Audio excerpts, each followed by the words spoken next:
O... Ainda vai começar? Pronto, agora está começando a ser gravado. Então, a primeira coisa que eu gostaria de saber é se vocês têm alguém que está com algum problema de acessar a internet que a gente possa ajudar, né?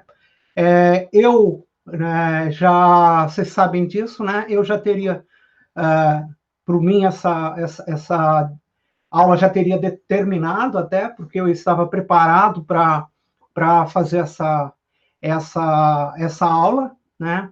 Eu acho que nada como uma aula presencial, né? Mas dentro das circunstâncias, né? A ideia de perder um semestre, perder, sei lá quando que a gente vai conseguir controlar essa epidemia, né? Eu acho que em breve, mas, enfim, é uma boa alternativa. Então, a gente já teria andado. Então, como é que nós vamos funcionar essa disciplina? Bom, a disciplina, eu já mandei para vocês como é que vão ser as avaliações, né? Então, todas as aulas, tá, vão ter quizzes que vocês podem fazer no decorrer da aula ou logo depois dela. Vocês têm 48 horas sempre para fazer esse quiz, né? Então, até a próxima aula, às 3 horas, na quarta-feira, no caso, vocês podem fazer esse quiz. No caso, são questões sobre o que a gente vai falar aqui, mas, enfim, se tiver algum problema, a gente abre mais algum tempo para... No Moodle, sim. Todas as comunicações, tudo vai ser feito no Moodle, tá? A gente tem, como norma, né, da universidade, tá colocando tudo no Moodle, todas as avaliações no Moodle. Bom, além desses quizzes, né, que tem um caráter mais de treinamento, de aula, etc., para saber, nós vamos ter também nós vamos ter lista de exercícios e vamos ter as provas, vão ser substituídas por avaliações, projetos individuais, né? Então, eu mandei pelo Moodle os projetos, mas o primeiro projeto, na verdade, é uma coisa ainda em aberto, né? A gente pode trabalhar com isso. O que eu quero é que vocês apliquem os conceitos de física, né, em alguma área relacionada com a área de trabalho de vocês. Então, essa primeira fase é uma fase que tem a ver com forças e estruturas, né, tanto dinâmica quanto estática.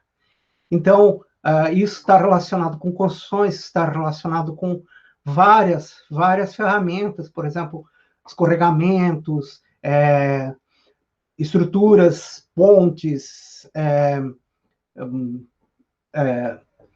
lagoas, enfim, várias coisas que têm que ser projetadas, né? Que vão ter os conceitos que a gente vai dar aqui, que vocês vão usar. E eu quero que vocês utilizem nesses seminários webinários que vocês vão gravar para mim, tá? Esses conceitos. É isso que eu vou analisar, além, obviamente, da criatividade, né? Então, eu quero que vocês utilizem notação vetorial, eu quero que vocês utilizem o conceito de força, de trabalho, de energia, tá? Todas essas coisas que a gente está ensinando para vocês aqui. Bom, então, o primeiro vai ser esse, né, sobre estática, um projeto de estática. Então, pode ser uma construção, pode ser uma ponte, né? Então, para quem não tiver nenhuma outra opção, eu vou passar uma ponte com pontos, onde vocês têm que calcular isso, mas vocês podem também usar calcular o escorregamento de um talude com chuva, né? A minha ideia é tornar a física próxima do que vocês fazem, né? E tornar isso mais palpável. Mas, como eu vou dizer para vocês, não pensem que vocês vão aprender menos do que aprenderiam fazendo provas. Na verdade, vocês vão ter que se esforçar mais e vão aprender mais com isso. Bom, mas, de qualquer forma, sim. A outra questão é com relação às aulas, né? A presença. Eu faço aqui a presença de vocês automaticamente no meeting, mas vocês têm que fazer a presença lá no Moodle. Quando vocês têm lá o negócio de presença, vocês podem assinalar lá a presença vocês mesmos, né? Entrando no Moodle e tal, vocês podem fazer isso. Se tiver algum problema, eu estou aprendendo com isso, nós vamos ter que aprender um pouquinho o que vai acontecer. Qualquer coisa que vocês queiram se comunicar comigo, vocês se comuniquem via Moodle, tá? O canal do WhatsApp é mais para resolver algum problema, é mais um canal paralelo, né? A universidade, ela não reconhece isso, né? E não vai ter como vocês... como é que é? Se tiver algum problema, né? Vai ser reconhecido só o que vocês fizerem lá no Moodle. Bom, então, nós já fizemos as apresentações, eu estou vendo vocês que, na verdade, não é uma aula nova, né? Tem alguns alunos novos, né?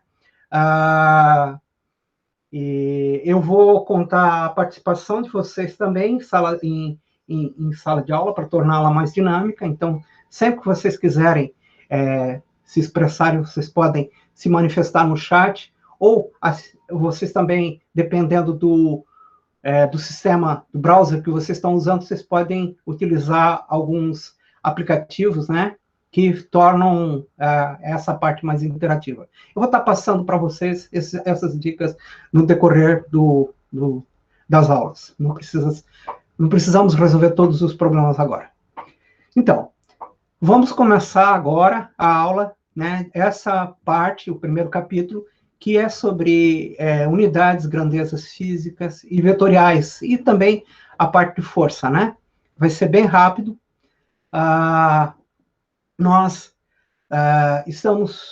Vocês estão dentro de um curso de uma universidade que é a 6ª melhor universidade do país e a 8ª melhor da América do Sul. Então, é uma universidade que tem um orgulho, né, muito grande, e o fato de ter essa universidade vai abrir muitas portas para vocês. Bom, o que a gente está fazendo aqui é ensinar ciência. Ciência, ela nunca foi tão mal compreendida como nos últimos tempos, né? A ciência é feita por homens, né, mas não por qualquer, não é uma estrutura qualquer. Então, aí vocês estão vendo o logotipo, né, da Royal Society de Londres, e que ela tem gravado lá o lema dela, nullius in verba, que quer dizer nas palavras de ninguém, em latim. Mas isso também pode ser dito: experiencie por si mesmo, questione autoridades, né? Faça suas próprias medidas, faça suas próprias conclusões. Então, é isso. A ciência, de outra área de conhecimento, por exemplo, a religião, não existe autoridade científica absoluta e tal. Todo mundo pode ser questionado, todo mundo deve ser questionado. O discípulo deve questionar o mestre e o mestre o aluno. Mas não de qualquer jeito, porque existe um protocolo para fazer isso. E esse protocolo chama-se método científico. Esse método científico é o que a gente vai aprender uma parte dele aqui. Parte dele, a ideia é que você faça um experimento e que não funcione só com você. Qualquer outra pessoa no mundo possa refazer esse experimento e obter o mesmo resultado que você. Ou variar um pouquinho, mesmo continuando nessa história, e aí botando... então, a mesma metodologia, e aí você vai conseguir reproduzir esses resultados. Então, para isso que a gente vai aprender essa parte agora. Bom, grandezas físicas, né, vocês já viram isso no ensino médio, eu não vou entrar muito, né, no mérito, né, elas são medidas na maioria dos países no sistema internacional, né, que é metro, quilograma e segundo, né, o metro é definido como aqui como 1 sobre 10 a 7 de 1 metro, né? Então, 1 quilo, você pega 1 metro quadrado de água, né? Foi definido quanto que era 1 quilo. Esse 1 quilograma é guardado em vários locais. Existe o quilograma zero, né? A padrão zero, e existe o padrão secundário, que o Brasil tem um, e vários países têm outro, que é feito de platina. O segundo, né, você divide por 86.600, 86.400 um dia, e aí você tem um segundo. Também é definido em termos de oscilações de alguns átomos. Bom, a gente precisa de unidades de grandeza para colocar isso em uma maneira confiável. E a gente tem algumas medidas, né, que são 10 a 26, por exemplo, o universo observável. E, por outro lado, a gente tem o átomo, 10 na menos 14. Então, se nós fôssemos escrever isso com zeros, seria muito fácil de chegar de interpretar e de chegar a conclusões. Por isso, a gente tenta colocar eles em grandezas científicas, né? Bom, e também a gente faz medidas. Essas medidas, elas precisam expressar o instrumento que a gente usou. A gente pode usar uma fita, pode usar o próprio coração, né? Eu, no passado, estive no meio do furacão e não tinha muita instrumentação. Eu utilizei um balde para medir a quantidade de chuva e funcionou bem, né? Você pode usar passos, né, para medir uma grandeza. Então, qualquer uma que você usa, você tem que dizer o que você usou e dar uma estimativa do erro, né? O erro de quanto que é essa medida. Bom, o erro, ele existem dois tipos de erro, o erro analógico e o erro digital. O erro digital vai ser o menor dígito que vai aparecer lá no teu mostrador, né? Bom, no caso do dígito analógico, tu tens as medidas diretas e as medidas indiretas. No caso da medida indireta, né, a gente apresenta o erro com o tamanho e mais menos esse erro, né, sendo L, delta L, a metade da menor medida do aparelho que é usado. Por exemplo, se eu uso, né, ou também desvio padrão, né, no caso, o erro relativo.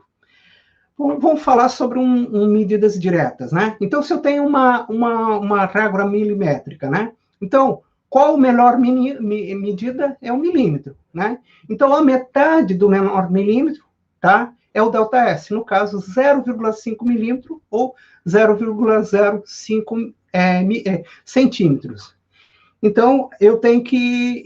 Qualquer valor que eu vou medir, eu meço esse tamanho e coloco mais menos a menor medida.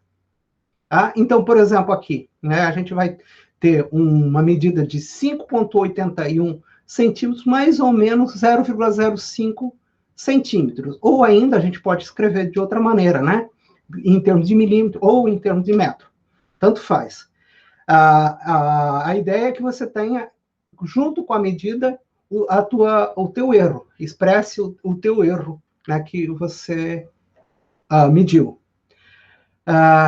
Eu também tenho os erros absolutos, né, que eu já apresentei, e os erros relativos, né? O erro relativo é o erro que eu tenho, né, dividido pela medida. Então, vai dizer em porcentagem, olha, eu tenho uma medida aqui com um erro de 1%, 0,1%, né? É uma maneira de eu colocar esse erro, né? Então, a mesma medida 0,05, né? Quando a gente escreve 0,5 dividido por 5,81 dá 0,09. Multiplicado por 100 dá 0,9, e que é cerca de 1%. Então, esse é o erro relativo, né? Que a gente está mostrando aqui. Medidas indiretas, né? Eu posso fazer várias medidas. Vamos supor que eu estou num mato sem cachorro. Eu tenho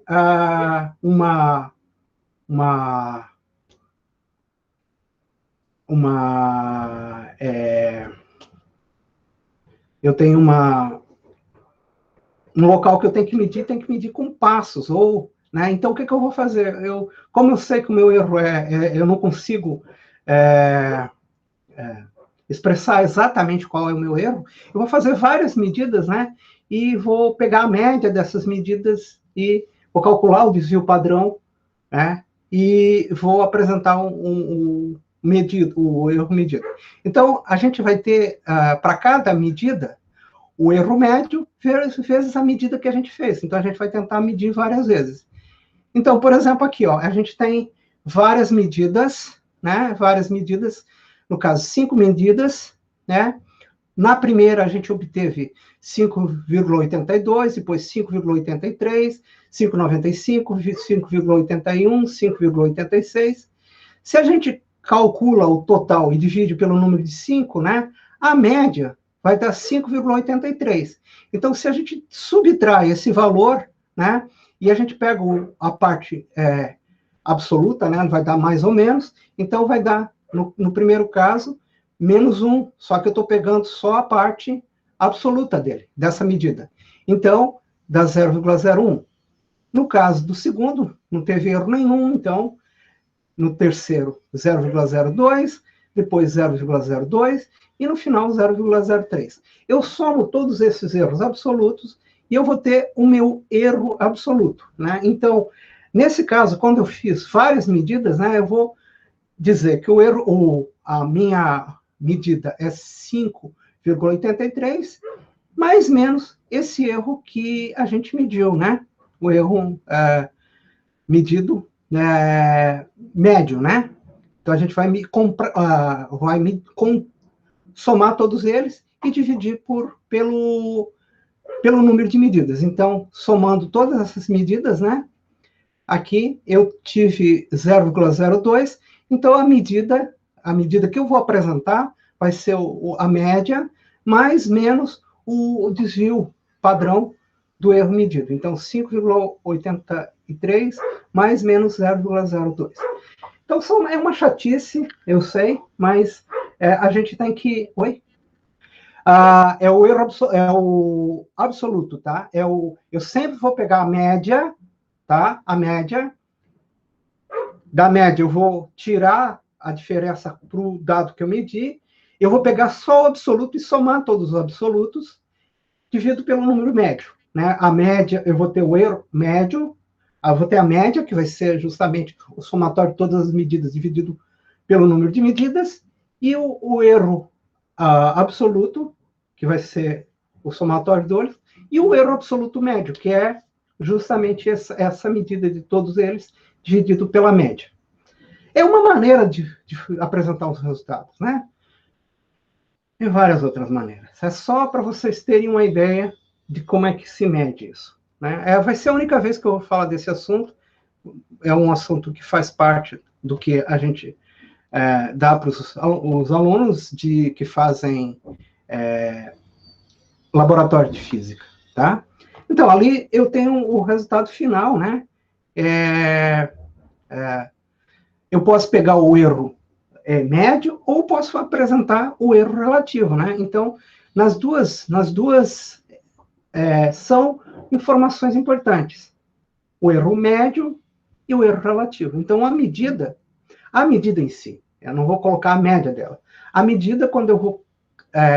a medida única, ela tem um erro maior do que a média delas, né? Então, por isso que a gente tem ali o valor da medida, né, o resultado final, 5,83, mais menos 0,07, né? Então, significa que esse valor que você obteve em um determinado local pode ser 5,76 e 5,90, dependendo, mais ou menos a mesma analogia que eu faria com a trena, né? Eu estou lá medindo com a trena, com milímetro, né, a reguinha, e eu olho ali, aquilo ali, para mim é um 6, é um 7, né? Então, eu vou colocar... Sim, os slides serão disponibilizados, Marília, tá? Então, a gente vai fazer alguns exercícios para isso ficar mais claro, né? E a gente vai ter um quiz onde vocês vão colocar isso. Bom, vamos fazer um cálculo aqui. Então, vamos pegar e calcular o valor de π, né? O valor de π a gente consegue, né, com uma régua, né? Então, a gente mede aqui a gente tem um transferidor, né? Você mede esse tamanho e mede também o diâmetro. Então, dividido a circunferência pelo 2 vezes o R, ou se não o diâmetro, eu tenho o valor de π. Então, eu vou fazer essa medida. Então, na medida de circunferência, por exemplo, eu obtive 0,424 metros, né? A medida do diâmetro, eu medi 0,06750. Bom, aí eu vou agora dividir esse resultado, né? Na calculadora vai dar o π, né? Vai dar maior que isso. Então, como é que eu vou... Por que ficou 3,14? Né? O 3,14, ele é o menor número de algoritmos significativos que tem aí na conta. Eu tenho que respeitar isso. Né?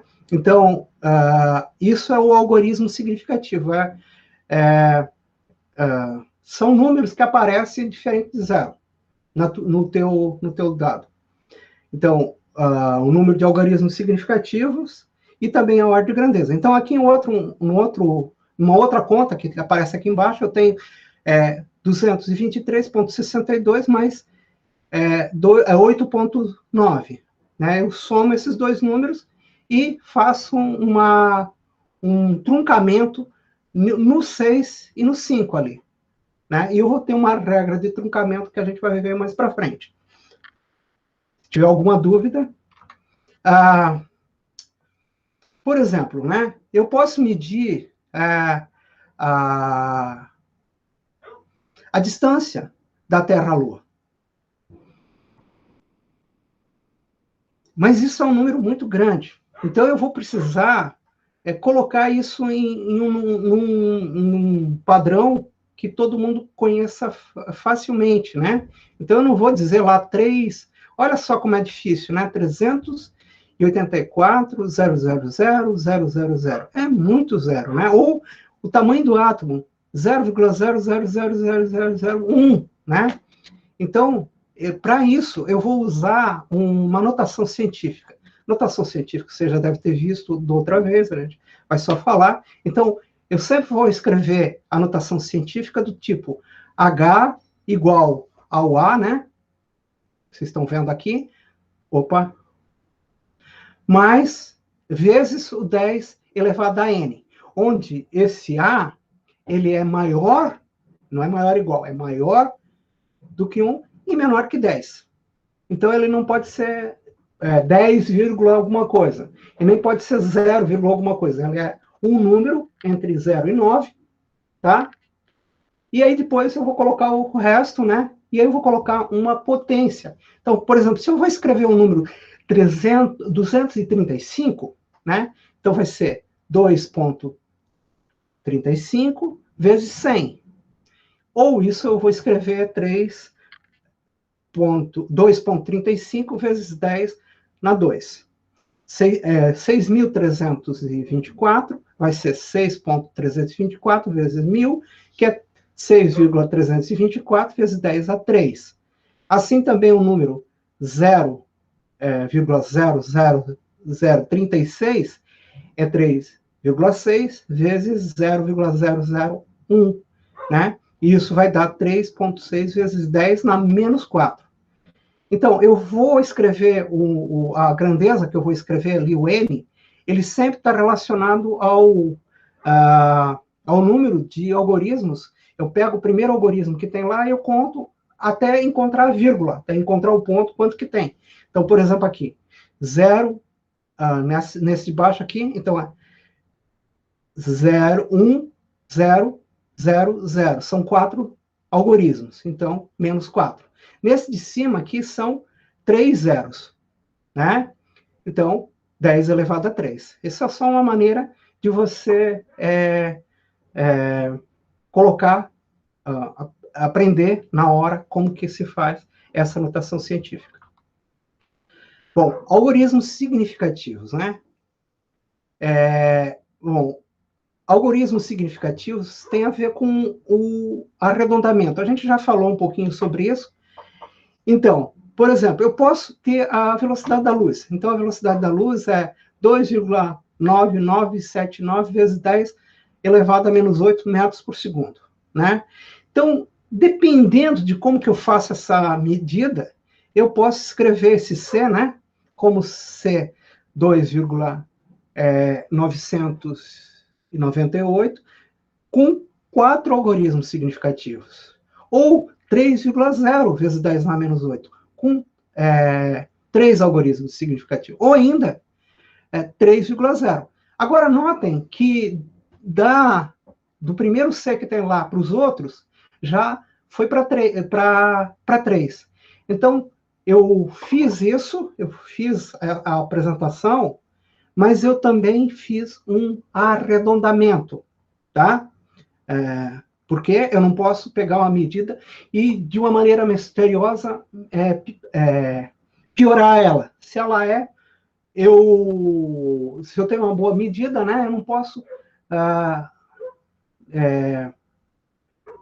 sem nenhum critério, piorar essa medida. Então, eu sempre vou colocar numa medida, eu vou colocar um tracinho debaixo do algoritmo de menor precisão, né? E ali em cima eu vou fazer o meu arredondamento. O meu critério de arredondamento é o seguinte, né? O critério de arredondamento tem vários que são usados, né? Mas o que a gente usa nessa disciplina é o seguinte: se o último número, aquele número lá que está na minha, que eu tenho dúvida com relação a ele, né? Ele for maior ou igual a 5, eu tiro esse número e arredondo o outro número anterior para cima, né? Se ele for igual ou menor do que 5, eu deixo como está. Então, aqui a gente tem uns exemplos, né, de como que se faz isso. Então, vamos arredondar os números com 3 algoritmos significativos. Então, se eu tenho 0,6251, arredondando, vocês podem ver que eu vou tentar arredondar com 3 algoritmos, né? Então, a dúvida vai estar aqui no 5. O 5, desculpa, é 51.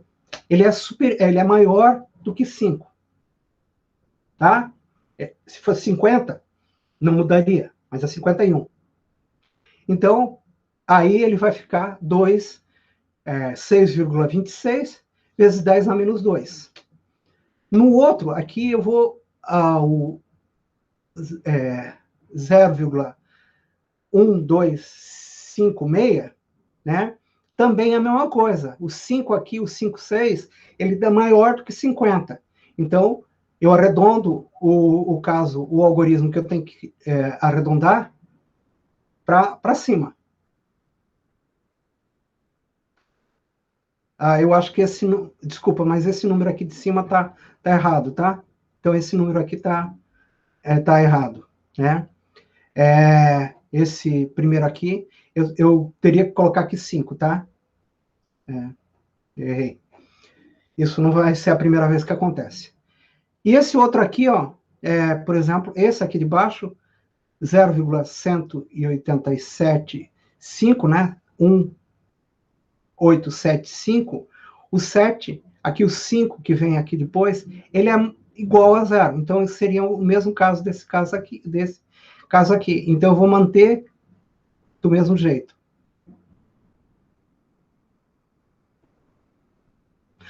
Não.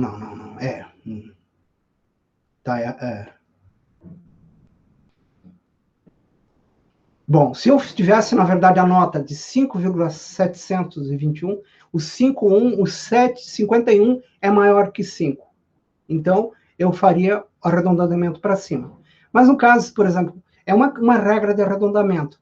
Se for a regra da UFSC, né, isso vira 6 e o aluno passa. Enfim, me perdi um pouquinho com isso, eu vou passar uma outra horinha para vocês essa história. Bom, é sempre difícil explicar essa parte aqui, principalmente de uma maneira mais rápida. Bom, Roger, teria de ser exatamente, É exatamente isso. Depois eu passo essa parte aí que é uma parte muito chata, a gente tem que passar, enfim, é a primeira aula, né? Então, mas a parte que a gente tem que entender aqui é a parte de subtração. Subtração e adição tem a multiplicação. No caso da subtração e adição, eu vou ver o número que tem o menor número de casas depois da vírgula. E o resultado que eu vou fazer final não pode ser maior do que essa. Então, maior do que essa depois da vírgula. Então, ele vai trazer para baixo, né, esse número. Então, por exemplo, aqui, no caso, eu tenho dois exemplos aqui. Olha, que 5,3 metros, 4,38, 9,68. Aqui eu tenho, tanto nesse número quanto nesse número, mais casas. Mas eu tenho aqui 5,3. Então, eu vou ter que somar esses números, né? Aliás, esse número aqui é igual a 9,68. Bom, mas eu tenho aqui, o 3 aqui é o menor número de casos depois da vírgula. Então, eu vou ter que arredondar o 6 aqui para cima, né? 9,7. Aqui do mesmo jeito, 138,95 menos 12,3. Aqui, no caso, 12,3 é o menor número de casos depois da vírgula. Então, eu fazendo essa soma das 126,65. Né? Mas o 6 aqui que eu vou ter que arredondar. Como ele deu 65, né? Eu tenho que arredondar para cima. Então, ficou 126,7 metros. Eu arredondei esse número. E aqui embaixo a gente também tem outras contas, né? Que a gente tem outros exemplos. Então, 18,54 mais 3, 2,7 mais 25,38. Somando todos eles, dá 46,53. Mas aqui tem o 2,7. Ele é o menor número de casos depois da vírgula. Então, eu vou ter que arredondar esse 53 para o 5,3 para baixo. E aqui deu 46,5, né? 1 com uma casa decimal. Aqui eu tenho 89,59 menos 12. Eu tenho zero aqui. Isso aqui deu 5,9. Mas como o 59 aqui é maior do que 5, né? Então dá 5,6 com uma casa depois da decimal. E esse algoritmo que está aqui em vermelho é o nosso algoritmo duvidoso. No caso da multiplicação e da divisão, tá? O que eu faço é arredondar com um menor número de algoritmos significativos. Eu não vou olhar para o caso depois da vírgula. Eu vou pegar o menor número de algoritmos significativos. Então, se eu estou multiplicando um cara por um outro número que tem mais algoritmo significativo que ele, não vai adiantar. Eu vou ter que respeitar aquele que tem o menor número de algoritmos significativos, como eu já tinha feito lá em cima com relação ao π. Então, aqui, ó, 4,23 metros vezes 2,000 metros. No caso, olha, isso aqui deu 8,46 metros quadrados, tá? Mas aqui eu tenho três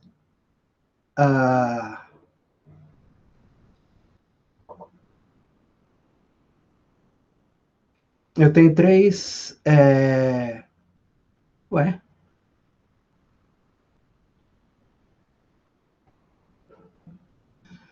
Olha só. Na verdade, teria que ser 8,46. Esse último aqui está errado, tá? É 8,46. Esse 8,5 aqui está errado. Desculpe, mais uma vez, está errado essas histórias. Bom, é uma pincelada muito por cima do que a gente veria, né? Porque as aulas têm que ser um pouco mais rápido, isso está sendo gravado. Nós vamos ter, eu já abri umas aulas de revisão para vocês no Moodle. Eu vou colocar o link agora para vocês começarem a resolver, né? Se der algum problema. Deixa eu ver aqui. Não, essa aqui não é de vocês. Deixa eu pegar a turma de vocês.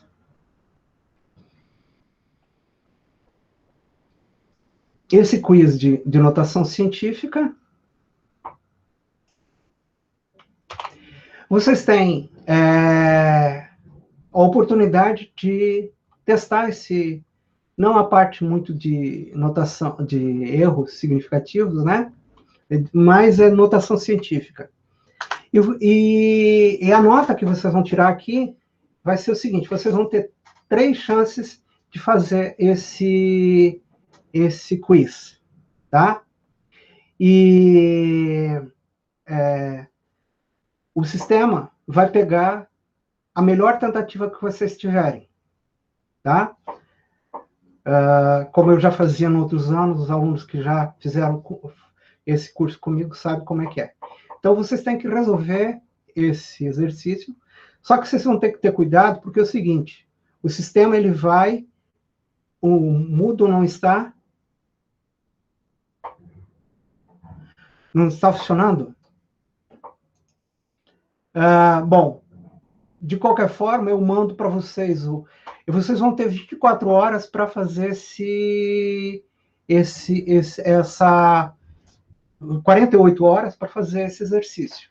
Se tiver algum problema, né, 48 horas. Até a próxima aula, tá? Vocês vão ter para resolver esses 14 exercícios no Moodle. Só um alerta, né? Então, é o seguinte, como vocês abrem o sistema, ele vai... as questões vão vir em posições diferentes, né? E também os resultados em condições diferentes. Então, esse vai ser...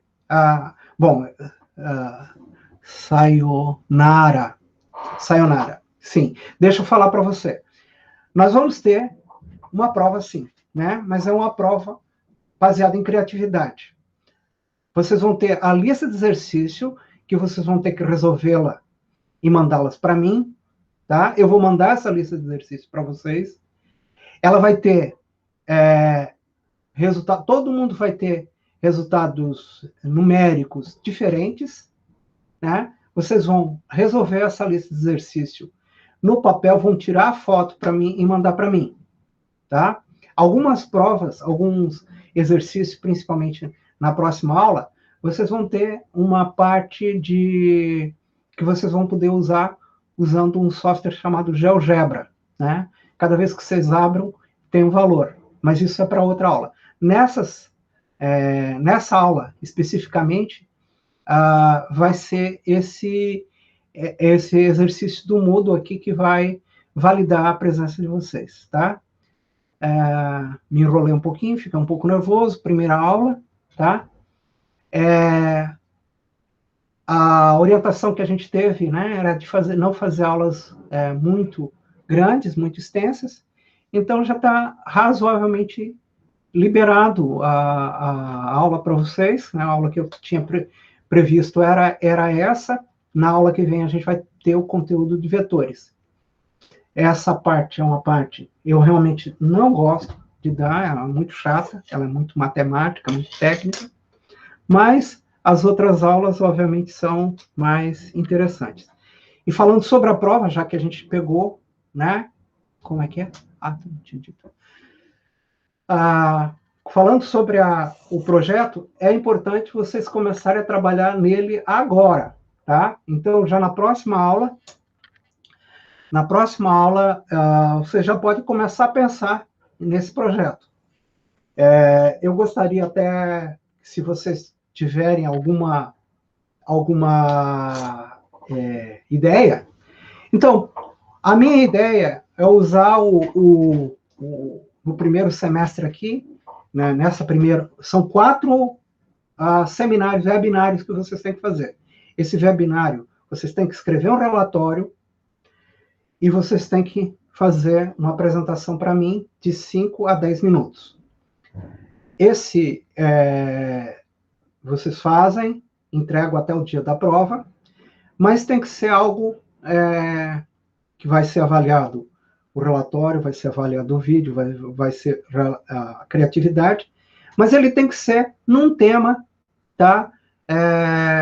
De escolha de vocês, pode ser tanto na profissão de vocês, vamos supor que vocês vão querer projetar uma casa ou uma ponte, ou querer projetar, por exemplo, um talude, né? Um talude é aquela parte lá de uma lagoa, de uma represa, ou de um barranco, que pode vir a escorrer, né, numa época de chuva. Ou pode ser uma casa, como vocês viram agora, um monte de casas sendo destruídas por vento, né?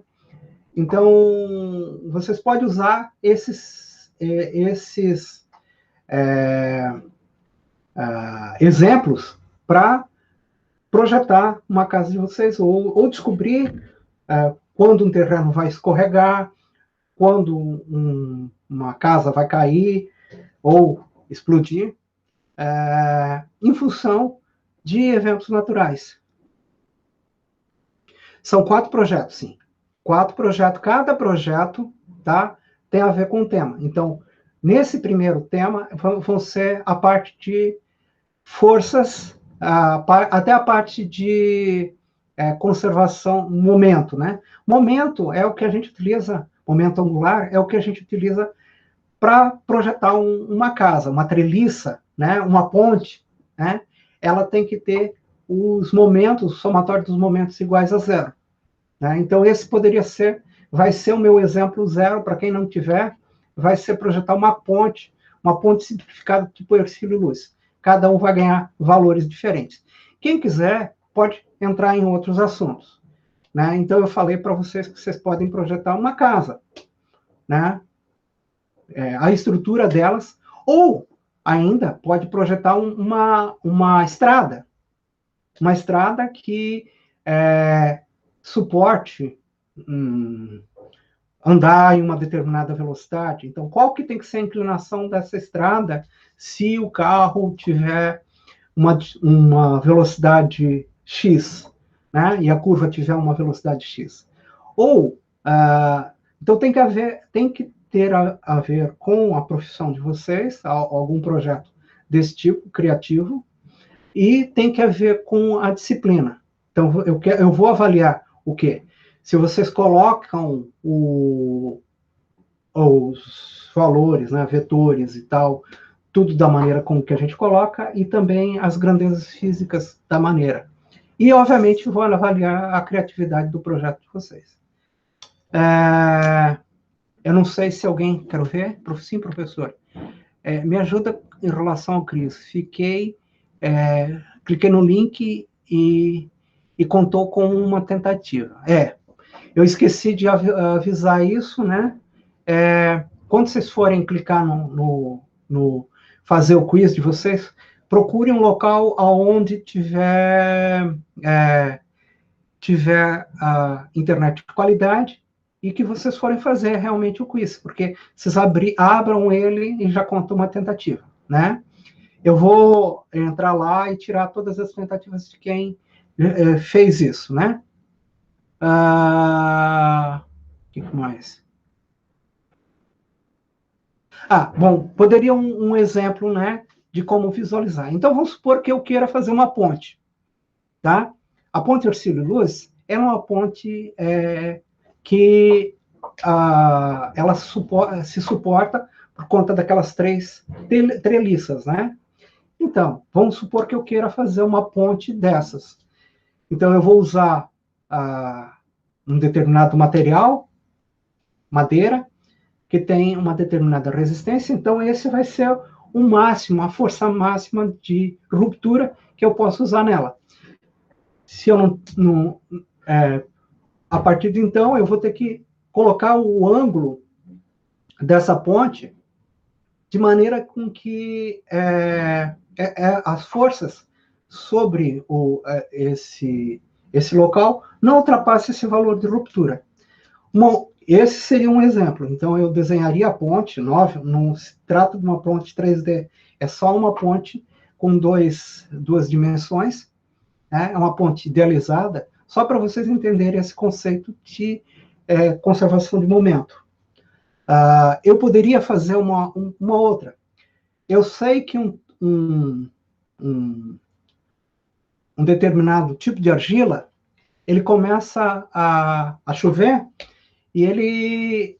Bom, normalmente a gente coloca os taludes, né, em função da resistência do material que tem lá, né? Então, normalmente 45 graus é um bom valor que a gente coloca os taludes. Mas, dependendo da chuva, essa região ela vai começar a escorregar. Né? Então, poderia ser um projeto com isso, né? Sobre resistência de taludes. Como que eu vou construir, e se chove, se não chove, como é que vai ficar. Ou poderia ser um outro problema, né? Uma rua. Né? Eu vou construir a rua, vou passar lá com um carro, uma máquina agrícola, vai chover, e aí eu não vou ter... O atrito vai ser menor ou maior, e eu vou ter que passar com a máquina agrícola lá, e tem uma curva, né? Então eu vou ter que construir essa rua com uma certa inclinação. E aí eu vou ter que dizer, olha, se você está passando aí, você vai poder passar de tantos a tantos quilômetros por hora, né? Enfim, se trata de uma tentativa de fazer alguma coisa aplicada. Sempre que a gente faz alguma coisa aplicada, a gente tem uma certa dificuldade de fazer isso, né? Mas eu acho que é uma experiência... Vai ser a data de entrega da prova. Já está mais ou menos lá no programa de vocês, no plano de ensino, tem um cronograma. E lá tem a data de entrega, pelo menos dos quatro projetos, estão lá. Eles são individuais, e como que vocês vão fazer? Vocês vão fazer esse vídeo, vocês podem gravar, colocar no YouTube, mandar só o link para mim. Vocês podem, desde que seja menor que um giga, né? Mandar pelo Moodle para mim também esse vídeo. Eu vou assistir lá no Moodle, né? E vou dar nota em função disso. E vocês vão mandar também o relatório. O relatório eu não quero que faça um relatório lá, relatório manuscrito mesmo. Um projeto como é que a gente vai dizer? É um caderno de campo, vamos dizer assim, né? O que seria aquela coisa que você faria lá, e lá vai ter que aparecer as grandezas que eu estou usando e tudo mais. E, enfim, se alguém tiver uma outra ideia, manda para mim a sua ideia, o que você teve, o que você pensou, e a gente vai tentar fazer isso. A gente vai ajudar a tentar melhorar o projeto, né?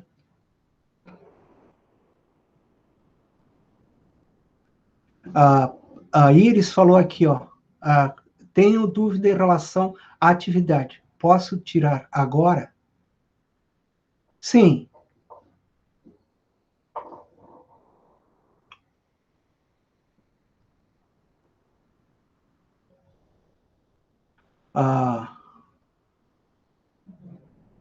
Não, o vídeo é obrigatório. Seria, se você fosse uma aula normal, seria um seminário, o nome disso.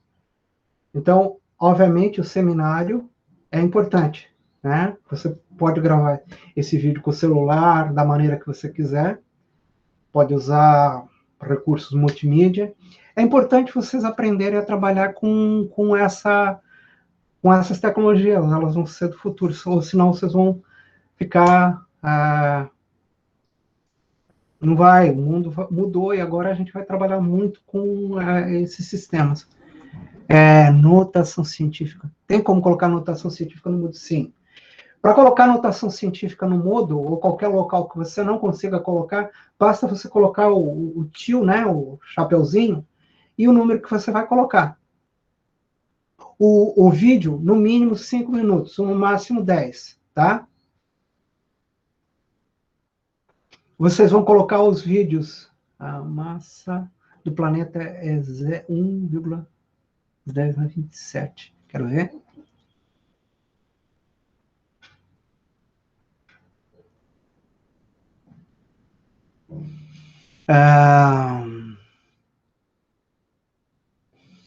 Ó, aqui no caso a Iris colocou o 2,29, tu terias que colocar vezes 10 na 27, tá?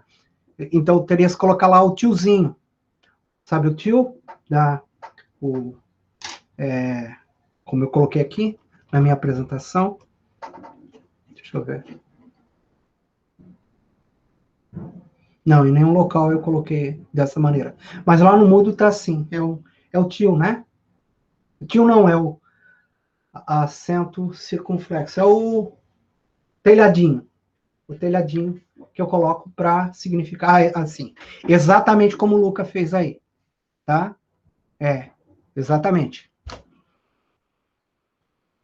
Luciano, te mandei um e-mail para lembrar de remover as tentativas do quiz.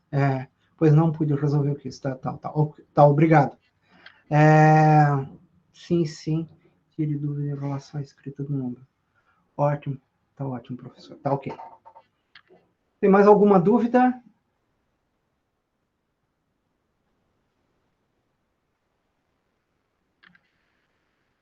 Então, eu mando para vocês via Moodle essa dúvida que ficou aí sobre arredondamento. E aí, na quarta-feira, a gente volta a se encontrar. Registrar presença, isso é importante. Vocês entram lá no Moodle, tá? Na hora que der. E aí vocês vão colocar lá a presença de vocês, tá? Vocês vão colocar mesmo. Quero ver aqui, por escrito. Não, é lá na parte de... sim. A história dos projetos, sim. O projeto tem que ser escrito à mão, né? Vocês têm que desenhar, colocar lá da maneira de vocês. Tem lá na lista, eu não lembro direito, tem o número de folhas que pode ser. Acho que é de 5 a 10 folhas que podem ser escritas. Vocês façam o projeto em folha A4, né? Tiram a cópia para mim, faz um PDF e manda para mim isso para mim poder ler de uma maneira organizada. E também tem mais detalhes ainda sobre o projeto, a história de... isso eu vou passar ainda, eu não passei ainda, mas eu vou colocar cada detalhe, né, e como que vai ser avaliado esses vídeos. Exatamente, Adriano. Eu vou colocar dessa maneira. Eu vou colocar cada projeto que vai ser avaliado, se faltar isso, se faltar aquilo, se tiver erro aqui, se tiver erro aqui, né? Então vai ser bem minuciosa essa questão de avaliação. Tem alguma... e registrar a presença. Registrar a presença, vocês entram lá no Moodle. Se vocês tiverem algum problema, tá? Essa primeira semana vai ser um pouco meio caótica, tá? Então, eu acho que exatamente, que cada aluno vai lá e insere sua presença no Moodle. Só que ela só vai ficar aberta hoje durante mais um tempo, mas aqueles alunos que fizerem como é que é assíncrono, né? Essa presença vai estar no meio dessa aula. Então, ela vai ser computada de maneira diferente. E eles vão ter uma semana para ver isso. Deu certo, então tá. Anotaram a presença, então tá funcionando. Então, cada coisa que a gente vai resolvendo, a gente vai parando. Eu vou parar a gravação e agora eu vou aqui para a gravação.